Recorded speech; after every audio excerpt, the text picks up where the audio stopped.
Bismillahirrahmanirrahim. Assalamualaikum warahmatullahi wabarakatuh. Hamdan wa syukran lillah, wassalatu wassalamu ala rasulillah Muhammad ibn Abdullah wa ala alihi wa sahbihi wa mawalah. La hawla la quwata illa billah. Amma ba'da. Allahumma innaka qad aqtarta ba'da khalqika ala sihri wa syarr, walakinnaka tafatta lidzalika bi'idni dhurr.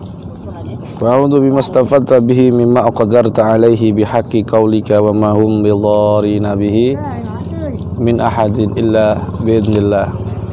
Wa qala ta'ala innahu laysa lahu sultanun 'alal ladzina amanu wa 'ala rabbihim yatawakkalun.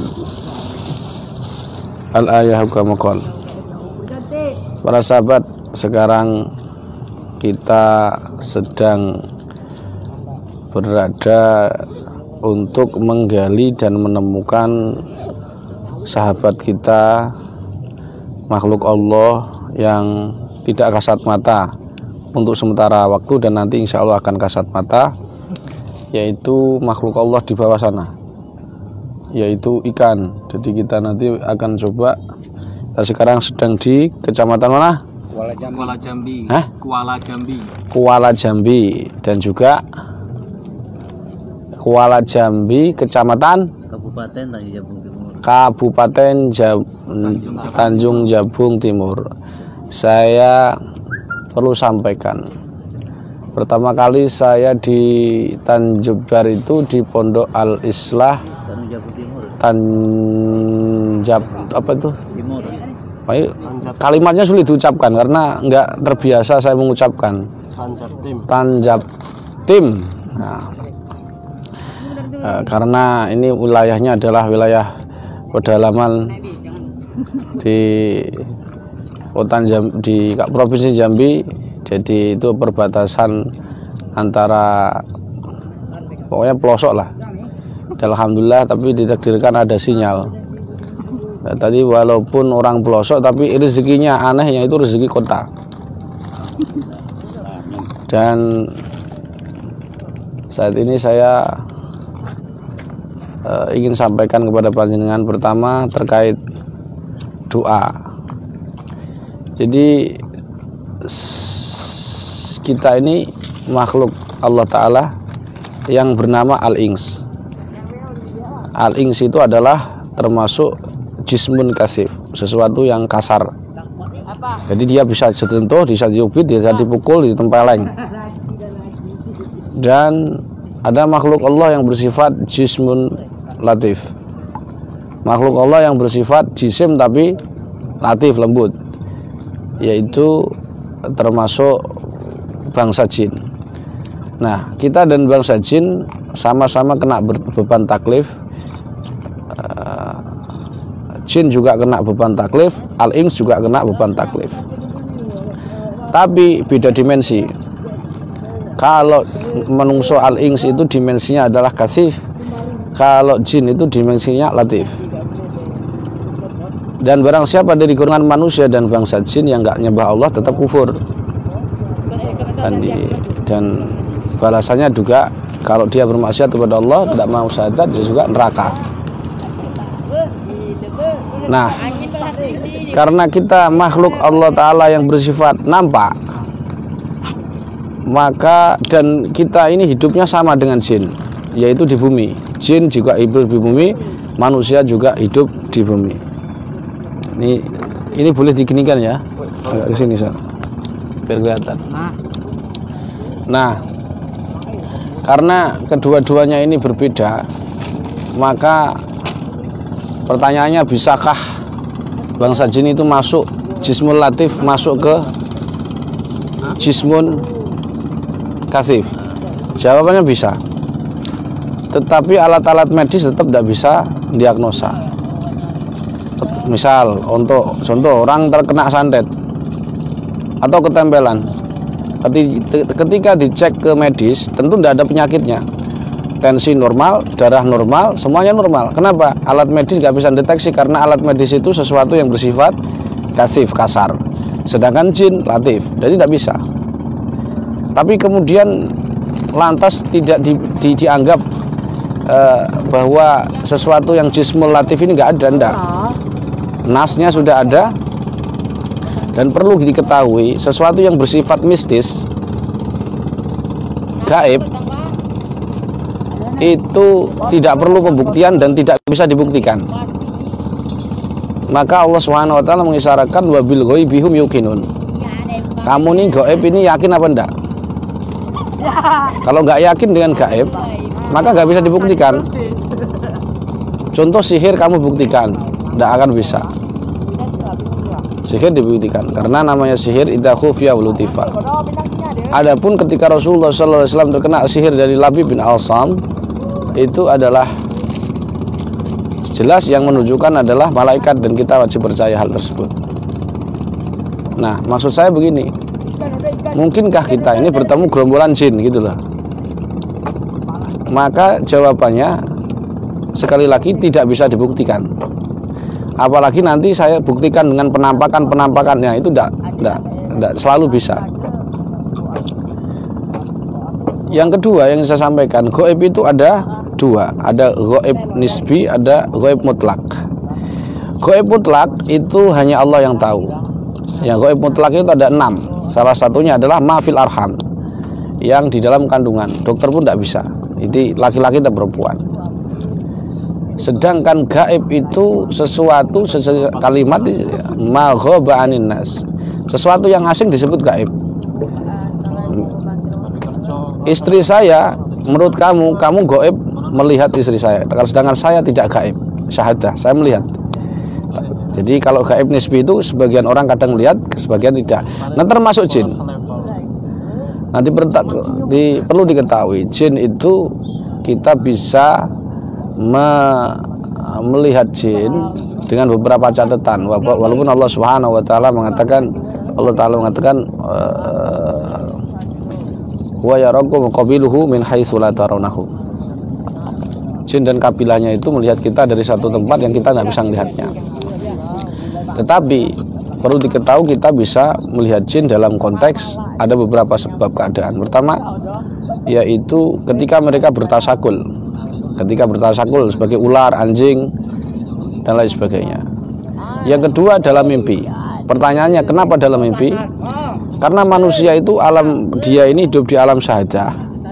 Kemudian dia punya roh, punya sukma, sehingga ketika dia tidur itu kesadarannya menurun.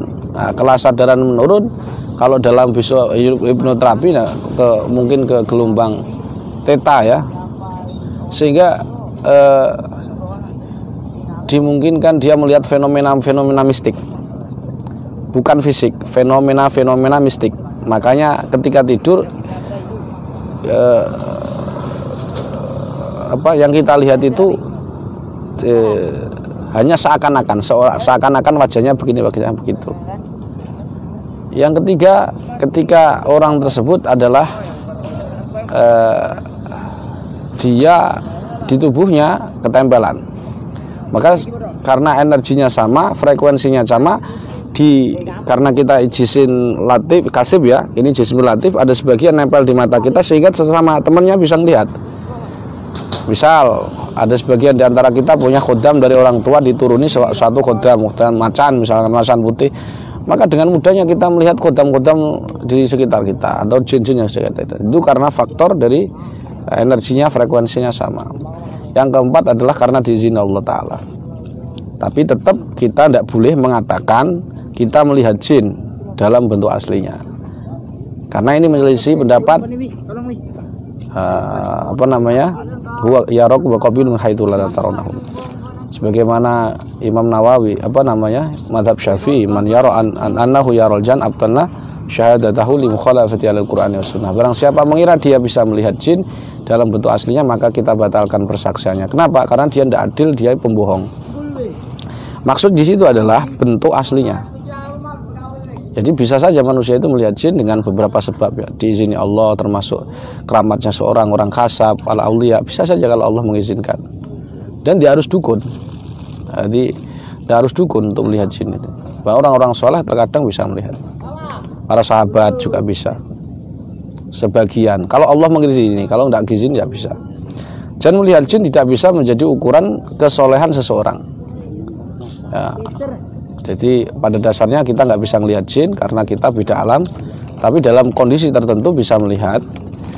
Tapi walaupun bisa melihat pun tidak bisa diakui bahwa itu menunjukkan kesolehan seseorang, karena dukun saja juga bisa melihat jin. Baik, pertanyaannya apa maksud saya untuk kita ini, maksud dari doa ini untuk segerombolan jin itu bagaimana? Perlu diketahui kalimat al-ings maknanya itu suka nampak zahir. Misalkan dia haji tapi nggak kopiahnya nggak putih pulang nggak dipanggil kaji, marah-marah, nggak dipanggil apa jadi abuh kabeh awake. Nah, begitulah manusia, suka menampakkan diri. Kalau dia beristri lebih dari satu, suka nampakkan diri. Kalau tidak suka nampakkan diri, namanya jin. Jadi kalau kamu adzan siri, semuanya siri, nikahnya siri, semuanya siri, ya nikah aja sama jin, sesama sirinya kan kelihatan. Ya manusia ya alaniyah, jadi sebagian harus gitu. Nah, sedangkan jin itu adalah secara kalimat adalah sesuatu yang sembunyi. Jadi sembunyi. Makanya kalau orang terkena gangguan gaib, gangguan dari jin, maka setiap asar sore ya, mulai jam 4 atau jam 5 itu sampai subuh penyakitnya tambah parah.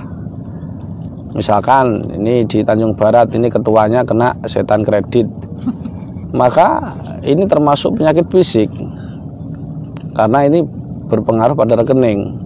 Tapi kalau kena santet ya secara otomatis mulai pokoknya kepalanya pusing mulai maghrib sampai subuh. Kekuatannya semakin kuat karena dia di habitatnya. Nah, kemungkinkah manusia itu diserang gerombolan jin? Jawabannya mungkin. Bila mana manusia ini di tempat-tempat yang dihuni jin, berdasarkan riwayat ya, bahwa jin itu kata Nabi ya, kalau kita bisa kesimpulan ya, rumahnya jin itu ada dua. Pertama di dalam tubuh manusia sendiri, yang kedua di luar manusia. Yang di dalam manusia itu macam-macam, ada khoisum di sini. Nabi mengatakan yastaiqadhu ahadukum min manamihi falyastaslim salasan fa inna syaitan yabitu ala khoisum. Khoisum terus di bawah kuku, kemudian di area perut ya, memungkinkan semua. Terus yang di luar manusia juga ada tempat-tempat jin.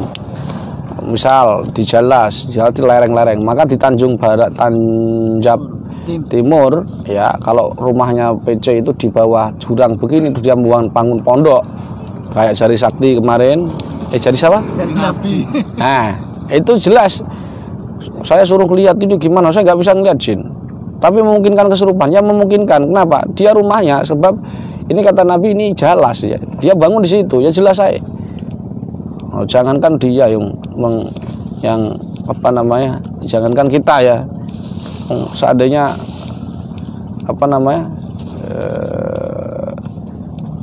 kiai level provinsi aja, Rois Suriah PWNU aja bisa santrinya kesurupan, apalagi cuman banser. Kan parah ya, karena di sini ada Satkor Satkorwil Jambi Banser. Coba di shot kameranya, ini wajahnya ya, biar pernah lihat di YouTube saya ini. Siapa namanya? Amin. Pak Amin ya, ini Pak Amin. Dan sebelahnya itu ada Kiai siapa namanya lupa? Kiai Muzani, pengasuh pesantren Al-Islah ya. Udah, yang sebelahnya Ustadz Baharudin, pencari bukhul ya.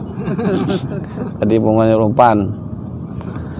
Baik Pak sahabat, apa kira-kira bacaannya supaya kita ini misalkan ya tempat angker kita nggak ada reaksi, nggak ada vibrasi, nggak ada apa istilahnya, kesempelan, pakai kho ya, jadi biar fasih makharijul hurufnya ya, huruf jadi hurufnya jadi seandainya kita ke tempat angker pun ada orang kena santet sampai mati atau dijual rumahnya lagi kan, santetnya masih ada itu.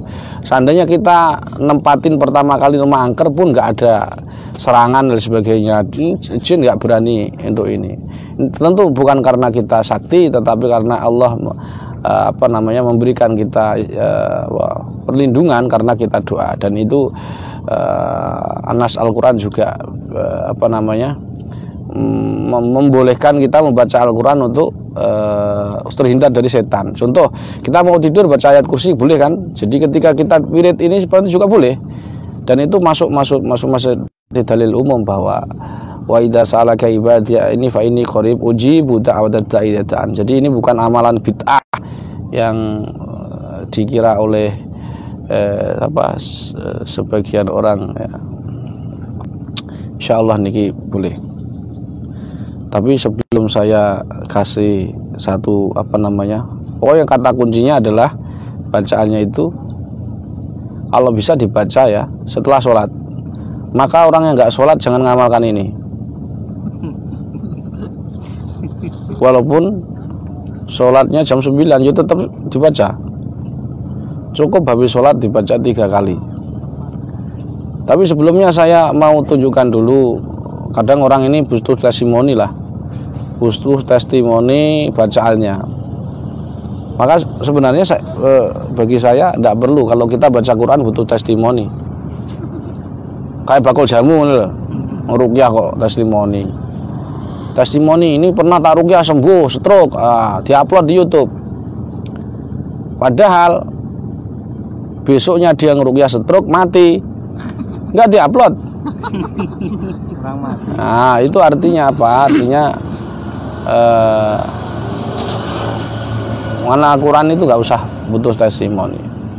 Tapi ya bagi panjenengan semua yang mungkin ragu, ya bisa jadi etibar lah. Contoh saya sendiri di tempat angker sekalipun seangker-angkernya yang katanya ada blorong Nyi Kidul mandi tidak boleh, saya langgar semua itu, enggak masalah. Yang katanya guanya ini angker sumber angker, kalau ke sana kamu baca merah kamu akan bla bla bla, saya bawa merah enggak masalah, karena saya yakin mistik itu begini, mistik itu semakin kau yakini semakin nyata. Nah, sedangkan saya itu yakinnya adalah innahu laisa lahu sultanun 'alal ladzina amanu wa 'ala rabbihim yatawakkalun. Setan dan sekutunya itu enggak akan mampu laisa lahu sultan, enggak ada daya upaya untuk mengalahkan orang mukmin. Nah, jadi bacaannya nanti silakan diamalkan sholat. Tapi sebelum saya ijazahkan nanti doanya, saya mau mancing dulu Pak sahabat, biar kalian tahu saya ini sedang mancing serius. Nanti pancingnya, aduh di laut ini sungai sebelah sana sudah nanti Pak. Kamu karo nggawa iki lho. Nah, ngono lho, Bos. Nah, dikanding kamera. Lah ngono, Bos. Nah, soalnya tim IT ini ngelepek gak iso ya. Wah, iki media center kok kene iki dibayar piro iki? Ini apa namanya? Apa iku jenenge? Dudune umpane. Nah, ini kalau di rumahmu aja deg-deg to ya. Ya sebentar. Mana mbok pangan gitu. Ini kalau di rumah agak ada kameranya agak segini. Ini kan air apa namanya? Udang. Ini kalau di sana sudah jadi lauk ini. Ini malah dimakan ikan. Nah, ya. Dan insya Allah nanti para sahabat itu yang makan itu adalah ikan-ikan perawan. Kenapa? Yang ini kalau jumlah ini para sahabat. Coba lihat, perhatikan wajahnya. Ya, bekadi gitu.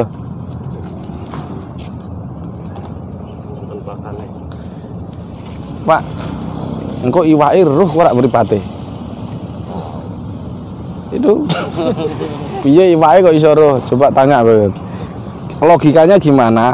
Ikan gelap, di dalam nggak ada lampu, ikannya kok tahu sasaran, itu logikanya gimana? Coba Kiai Muzani. Kiai siapa? Lupa saya. Kiai Muzani. Ya, Kiai Muzani. Monggo diterangkan dulu kita ini lagi di mana, terus kenapa kok ikan itu bisa ini tebakan ini. Nanti kalau bisa jawab nanti Tak doakan bisa Masna Pajero Sport. Ini nanti karena saya ini kok gak gemen-gemen. Ada orang tak kasih ilmu, nih ijazahan 350.000 aja bisa dapat Pajero. Nah, monggo, Yai. Ini kita lagi di mana, Yai? Ya biar pernah muncul di YouTube ya toh. Ini mic ya. Nah, terus jawab ngawur-ngawuran aja. Ini berada di Sungai Batanghari, di Kuala Sungai Batanghari, Kecamatan Kuala Jambi, Kabupaten Tanjung Timur. Jadi pertanyaan Kusama tadi terkait dengan kalau malam ikan apa bisa melihat umpan?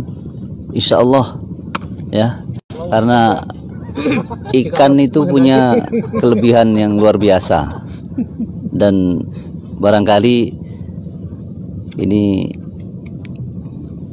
sebagai bentuk penghormatan mungkin langsung nanti ikannya matuk ya, mudah-mudahan. Sohibul wilayah ya. Sohibul wilayah. Enggak bisa juga mau menjelaskan ya. Menjelaskan. Perkenalan nama saya. Perkenalan. Dan juga. Mau sana aja.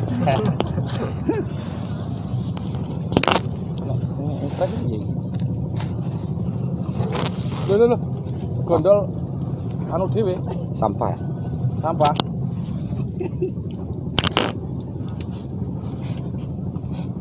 Besar gak batunya, Gus? Hah? Batunya besar. Batunya gini kok. Oh, besar lah berarti. Kok belum apa-apa mak dudut-dudut. Wah, ikan. Beneran.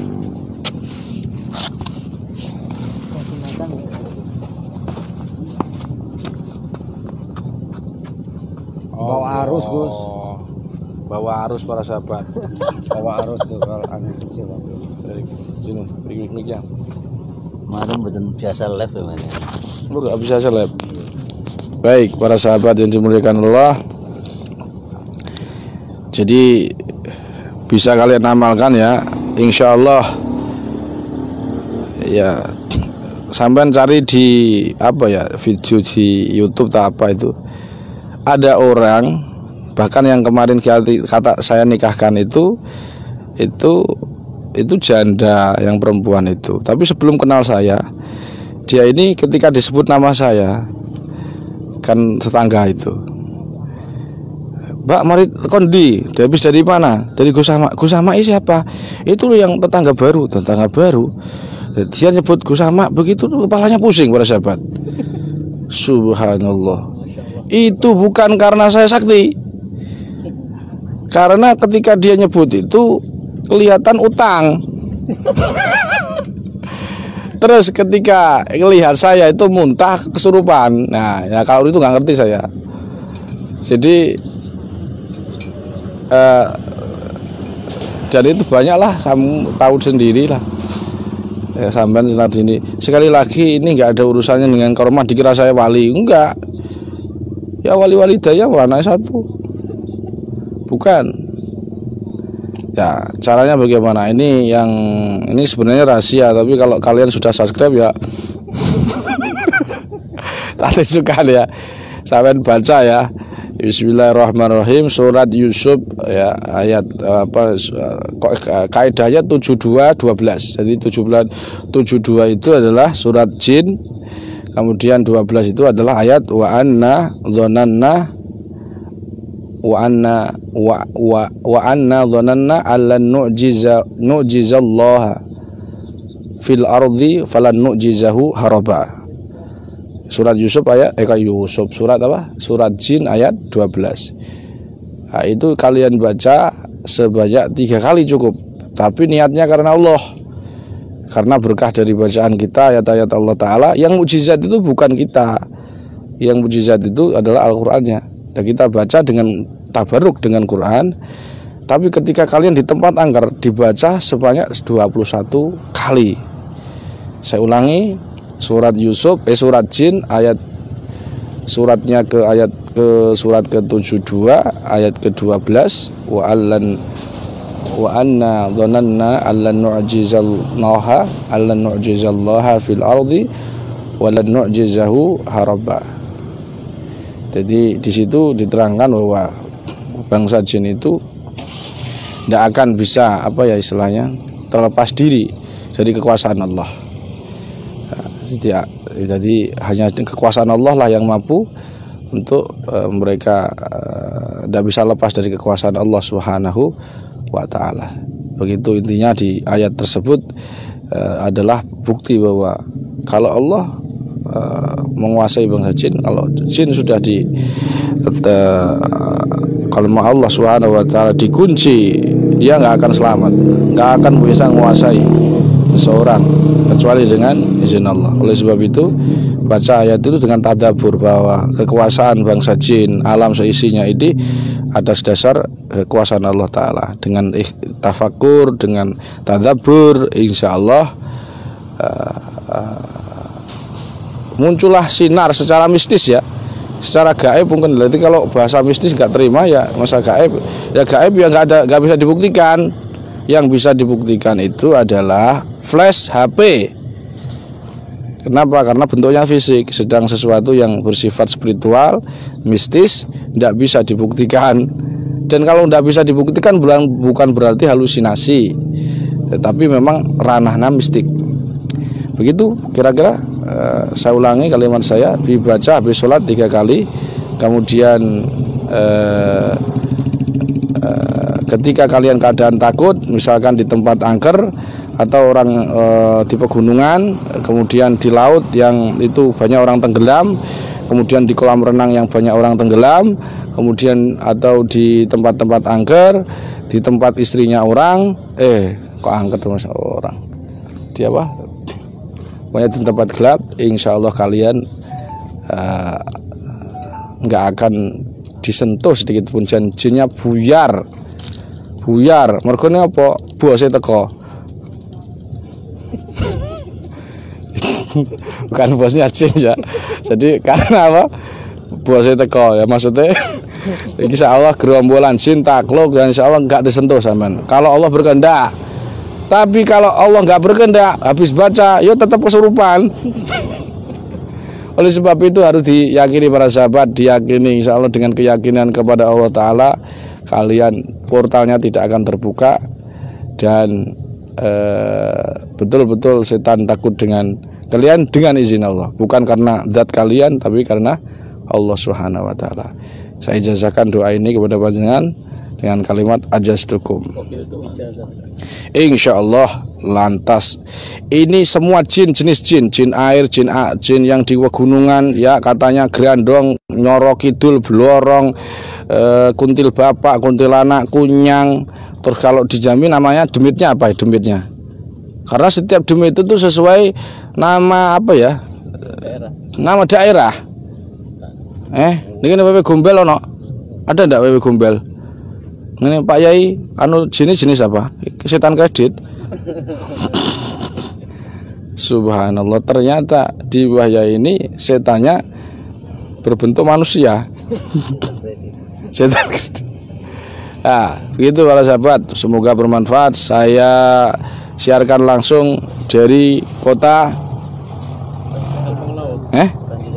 Tanjung Jabung Timur. Demikian. Subhanakallahumma bihamdika asyhadu an la ilaha illa anta astaghfiruka wa atubu ilaik. Assalamualaikum warahmatullahi wabarakatuh. Mohon maaf. Aku tak anu sih untuk patene sih tak nyolong sih. Ngomong bentuk aku so nyolong iki lho. Itu nyemplung. Yuk, waduh. Nah. Udah, Gus. Kurang lah ya. Iya.